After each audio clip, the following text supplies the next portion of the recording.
জাহাঙ্গীর ভাই দাও এইদিকে ফিরে দিবে, এইদিকে ফিরে ক্যামেরা চলছে, এদিকে ক্যামেরা ওইদিকে ওইদিকে এই পাশে আসো না দাও হ্যাঁ হ্যাঁ ওইভাবে আচ্ছা ওইভাবে দাও। একটু করতালি দেয়, একটু করতালি দেয়, সবাই একটু করতালি দেয়। এরপর রবিউল আলম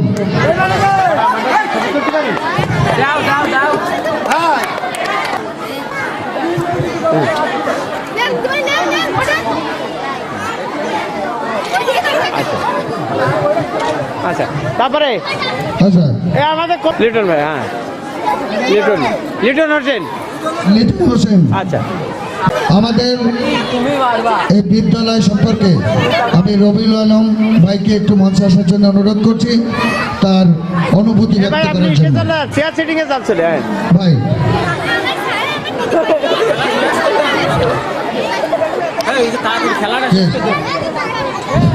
রবিউল আলম এদিকে ভিডিও করবো না না চলতেছে কথা বলতে। রজত জয়ন্তী ও সাংস্কৃতিক অনুষ্ঠান দুই দিন ব্যাপী 11ই ডিসেম্বর 25 বছর পূর্তি উপলক্ষে আজকের এই মহতী অনুষ্ঠানের সভাপতি উপস্থিতিবৃন্দ, আসলে খুব সুন্দর একটা অনুষ্ঠান চলতেছিল, তার ভিতরে আমি এসে আসলে তো কথাবার্তা এখন হয়তো আর কারো ভালো লাগবে না, তবুও দুটো কথা না বললেই নয়। আমি সর্বপ্রথম কৃতজ্ঞতা জানাই সেই মানুষগুলোরে যারা এই বাগানে এই যে মহতী একটা এই উদ্যোগ নিয়েছিলেন, তাদের প্রতি আমি কৃতজ্ঞতা জানাই। আমি কৃতজ্ঞতা জানাই আসলে একটা প্রতিষ্ঠান করতে গেলে যে কী লাগে, কত কষ্ট, কত ত্যাগ স্বীকার করতে হয়, তা যারা করে তারাই জানে।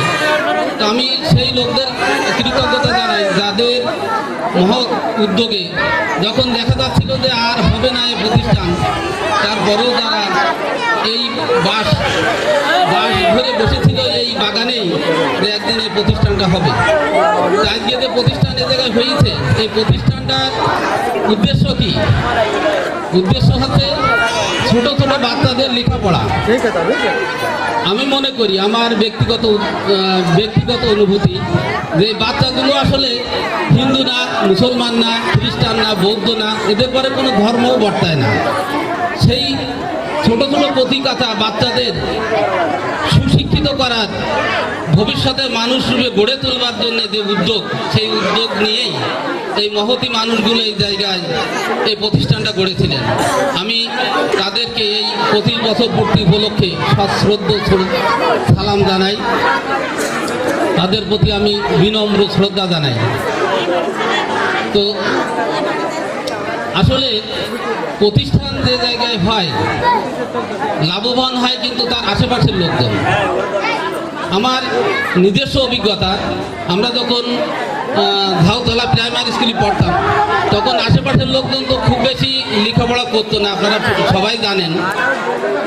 একজন মহিলা আমাদের বলতো যে আমি আমার বাচ্চা কাচ্চাগুলো বড় হলেই আমি তোমাদের মতো লেখাপড়া শিখাবো।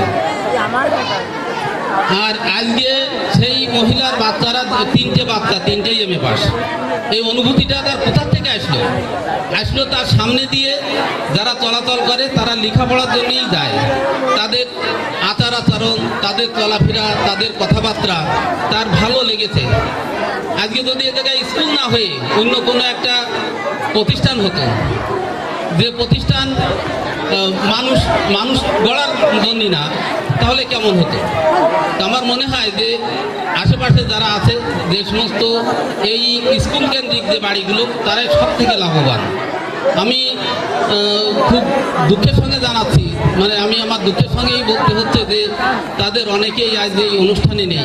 কেন নেই আমি জানি না, হয়তো তাদের অনেক ক্ষোভ আছে। ক্ষোভগুলো হচ্ছে যে এই প্রতিষ্ঠানে যারা শিক্ষকতা করতে এসেছেন, তাদের প্রতি হয়তো ক্ষোভ আছে, যারা এই কমিটিতে আছেন তাদের প্রতি ক্ষোভ আছে। আমি শিক্ষকদের উদ্দেশ্যে বলবো যে আসলে তারা তো মানুষ গড়ার হাত কারিগর। আর সব থেকে বড় কথা হচ্ছে যে এই প্রতিষ্ঠানে যারা শিক্ষকতা করেন তারা সরকারি চাকরি করেন। আমি নিজেও একজন সরকারি কর্মকর্তা ছিলাম। তো সরকারি কর্মচারী যারা এই অনুষ্ঠানটা যদি আজকে তারা না করে চুপি চুপি এসে আমাদের বাচ্চা কাচ্চাগুলোরে যেভাবে পড়ানো হয়, পড় তোরা পড়, না পড়িস না পড়, তাদের চাকরিরও কোনো ক্ষতি হতো না, তাদের কোনো প্রমোশনেরও কোনো ক্ষতি হতো না, তারা চলে যেতে পারত। আজকে তারা এই অনুষ্ঠান করেছে, অনুষ্ঠান করলেই তাতে ভুল হয়, অনুষ্ঠান করলেই তাতে বিভিন্ন ধরনের সমস্যা আসে। আমরা কেন সেই সমস্যাগুলোরে ক্ষমা সুন্দর দৃষ্টিতে দেখলাম না? আমার খুব দুঃখ লাগতেছে যে আমরা কেন তাদের সেই আজকে যদি সেটার অনুষ্ঠান না করতেন তাহলে তার কোনো দোষ হতো না, আমি মনে করি কোনো দোষ হতো না। এই মাস্টারগুলো এই জায়গায় এসে সমস্ত বাচ্চা কাচ্চাগুলো পড় তোরা পড়, না পড়িস না পড়, সেটা তোদের ব্যাপার, মাদের দিয়ে অনুষ্ঠান না করলেও উনি পারতেন, কিন্তু উনি করেছেন এই কারণে যে আমাদের এলাকার বাচ্চা কাচ্চাগুলো শিক্ষিত হোক, তাদের মারা সচেতন হোক, তারা যাতে মানুষের মতো মানুষ হয়ে গড়ে ওঠে। এই জন্যে আপনাদের আজকে এই জায়গায় ডাকা, আপনাদের সঙ্গে মত বিনিময় করা, আপনাদের সঙ্গে একসঙ্গে বসে লবণ ভাত খাওয়া, এগুলো এই সমস্ত কার্যক্রমে আমি মনে করি না যে আমাদের মাস্টার স্টাফদের কোনো লাভ আছে, মনে হয় নেই, বরং লোকসান। আমার মনে হয় হেড স্যারের পকেট থেকে যদি 1 টাকাও বেশি লাগে তাও তার পকেট থেকেই গেছে। আপনারা যে পার্টিসিপেশন করেছেন, যে চাঁদা দিয়েছেন, নিশ্চয়ই তাতে এইরকম অনুষ্ঠান করা সম্ভব না। আমি নিজেও অনুষ্ঠান করে জানি যে আসলে এরকম অনুষ্ঠান এত কম টাকায় সম্ভব নয়। যা হোক, আমি কথা বাড়াবো না। আসলে খুব সুন্দর একটা সাংস্কৃতিক অনুষ্ঠান চলতেছিল, তার ভিতরে আমার কথাগুলো হয়তো আপনাদের কাছে তিতই লাগতেছে, তো তিতা কথা অনেক সময় শোনার দরকার আছে।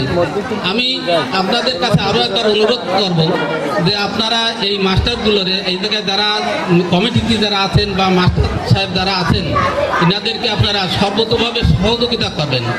আমি খুব অবাক হয়েছি যে এর আগে যেদিন প্রস্তুতি সভা ছিল অনেক মুখে আমি দেখেছিলাম, তাদের অনেক কথা শুনেছিলাম, অনেক সহযোগিতার আশ্বাস তারা দিয়েছিলেন, কিন্তু আজ 2 দিন আমি আসলাম তাদের কারোরই এ জায়গায় খুঁজে পেলাম না। এটা অত্যন্ত দুঃখজনক। প্রতিষ্ঠান আমাদের, স্যারেরা জায়গায় চাকরি করেন, আজ আছে কাল নাই। আমি চাকরি করতাম এক সময় দুর্দণ্ড প্রতাপের সাথে, আমার চাকরি শেষ, আমি এখন একেবারে সাধারণ একজন মানুষ।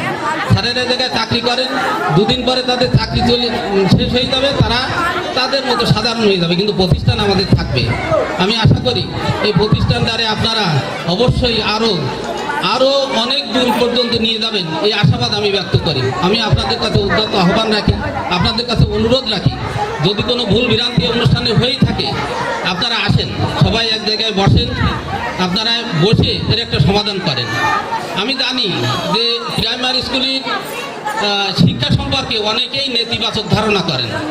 ওনারা সবসময় কেজি স্কুলে যে চটকদার বিজ্ঞাপন, আপনার ছেলেকে আমার প্রতিষ্ঠানে দেন, ছেলে আপনার গড়ার দায়িত্ব আমার, এই সমস্ত বিজ্ঞাপন তো আর এই প্রাইমারি স্কুলে সরকারি চাকরিজীবীরা দিতে পারেন না, দেনও না। আপনারা সে বিজ্ঞাপনে ভ্রান্ত হয়ে আপনাদের ছেলে মেয়েদের নিয়ে যান ওই জায়গায়, আপনারা তুলনা করেন। যে মানের ছেলে মেয়ে আপনারা ওই জায়গায় দেখেন, সেই মানের সাথে এই স্কুলের একটা ছেলে মেয়ের সঙ্গে তুলনা করেন, আমার মনে হয় না যে খুব বেশি পার্থক্য হবে। তাদের সঙ্গে পার্থক্য এতটুকু যে যে বোঝাটা তাদের বড় কথা ছিল না, সেই বোঝা সেই ক্লাসে তারা দিয়ে থাকে। এটা আমার ব্যক্তিগত অভিজ্ঞতা। আমার বাচ্চারা কেজি স্কুলে পড়েছে, আমি জানি যে তাদের কি বোঝা তাদের উপর চাপাই দেওয়া হয়। এখন তো বাচ্চাদের খেলার সময়, এখন অবশ্যই তাদের এইভাবে চাপ দিয়ে পড়াশুনো করানোর কোনো যুক্তি আমি খুঁজে পাইনি। তো অবশ্যই এই একটা বিষয় আপনারা সবসময় মনে রাখবেন যে এই প্রাইমারি স্কুল নিয়ে, এটা তো সরকারি প্রতিষ্ঠান, এদিকে অনেক রিসার্চ হয়, বাচ্চারা কতটুকু পারবে কতটুকু পারবে না, কার উপরে কতটুকু চাপানো যাবে কতটুকু চাপানো যাবে না। এদিকে যারা শিক্ষকতা করেন তাদের ব্যাপক ট্রেনিং হয় এবং তাদেরকে বলে দেওয়া হয় যে আপনারা এর বেশি চাপাবেন না এই বাচ্চাদের উপর। কিন্তু কেজি স্কুলে কি করে, অবশ্যই তার থেকে অনেক বেশি চাপানো হয়। ক্লাস 1-এর একটা ছেলে কি মেয়ে, তাকে বলা হয় যে তুমি দিয়ে 5-এর ঘরের নামটা মুখস্থ করে নিয়ে আসো, 10-এর ঘরের নামটা মুখস্থ করে নিয়ে আসো। কি কাজে লাগবে তার এইটা আমি জানি না, এটা আমার অনুভূতিতে আসে না। ওই 5-এর ঘরের নাম দেওয়া, 10-এর ঘরের নামটা মুখস্থ না করে সে যদি খেলা করে বেড়াতো, অবশ্যই তার মানসিক বিকাশ অনেক অনেক অনেক বেশি হতো। যে মেধাবী তাকে আপনি কেজি স্কুলে দেন বা প্রাইমারিতে দেন, খুব বেশি পার্থক্য আপনারা পাবেন না। আপনাদের এটা ভ্রান্ত ধারণা আমি মনে করি। আপনারা এই জায়গায় এই প্রতিষ্ঠানে আসেন, আপনাদের বাচ্চা কাচ্চাদের দেন, তাদের লক্ষ্য রাখেন আমার মনে হয় যে বাচ্চা এই স্কুলে ছাত্রছাত্রীর সংখ্যা কম, এ জায়গায় যে শিক্ষক শিক্ষিকারা আছেন সব ছাত্রছাত্রী এনাদের নজরে থাকেন। তাদের যে স্কেল, তাদের যে শিক্ষার যে যোগ্যতা, শিক্ষাগত যে যোগ্যতা, সেটা অবশ্যই কোনো কেজি স্কুলের স্যারের থেকে কম আমি এটা মনে করি না। আমি আপনাদেরকে উদ্যত আহ্বান রাখবো যে প্রতিষ্ঠানটাকে আপনারা আরও এগিয়ে নিয়ে যাবেন। আপনাদের সহযোগিতা আসলে প্রতিষ্ঠানের দরকার। এই প্রতিষ্ঠানটা একদিন আরও বড় হবে। আপনারা জানেন যে পাশেই একটা হাসপাতালের জায়গা সিলেকশন করা হয়েছে, সে থেকে একটা হাসপাতাল হবে। এই প্রতিষ্ঠান আরও বড় হবে। এই প্রতিষ্ঠান একদিন হাই স্কুল, কলেজ, ইউনিভার্সিটির মর্যাদা পাবে, এই আশাবাদ আমরা অবশ্যই রাখতে পারি। এই প্রতিষ্ঠানের ছেলেমেয়েরা একদিন সারা দেশে ছড়িয়ে থাকবে সুনামের সঙ্গে, আমরা আশা রাখি। ইনশাল্লাহ এই আশাবাদের সঙ্গে আপনারা একমত হবেন, আমি আপনাদের কাছে উদ্যত আহ্বান রাখবো। এই কথা বলে আমি আমার বক্তব্য শেষ করতে। আল্লাহ হাফেজ।